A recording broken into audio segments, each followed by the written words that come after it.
In this video I'm going to be cleaning up a little ethanol that I made in my still from sugar mash. This is about 1 liter of ethanol in a flat-bottomed round flask here, but it's probably only at about 70 to 80% ethanol right now, coming just from the first rough distillation in my metal still. So I'd like to clean it up in the glassware today. The setup for this is my heating mantle. I have a 3-neck 500 milliliter round bottom boiling flask. As boiling chips, I've put in a small handful of 177 steel BBs. These work quite well for anything that won't react with steel BBs. Then I have my usual 3-way head with the simple thermometer, and I have a 300 millimeter condenser set up, leading to a 500 milliliter beaker that will be my receiving vessel for the cleaned up ethanol. Let's load up the flask and get started.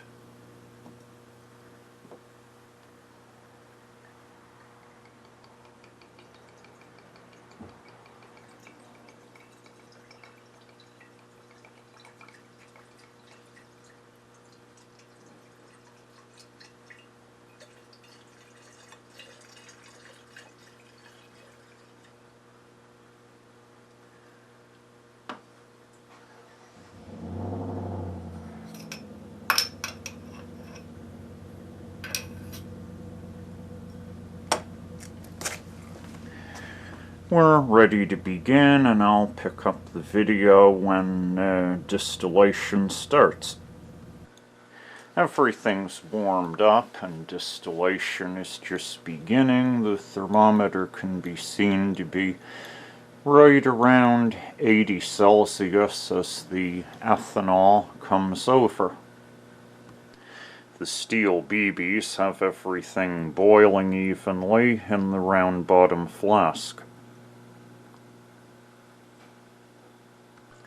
Ethanol can be seen dripping into a 100 milliliter beaker. I will shortly switch to the 500 milliliter beaker that's just to the right.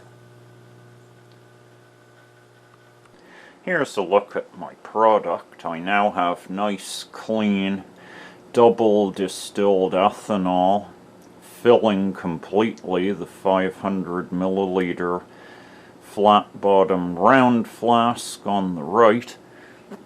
I have about another 20 milliliters in the 500 milliliter beaker in the center that's been recovered as the process cools down and stops.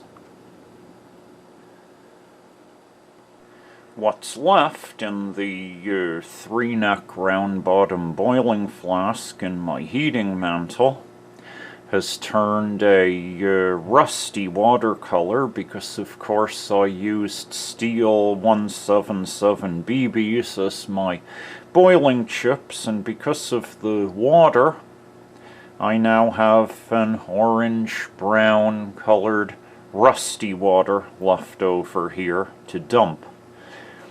Now I started out with a little over 800 milliliters of impure ethanol from the metal still.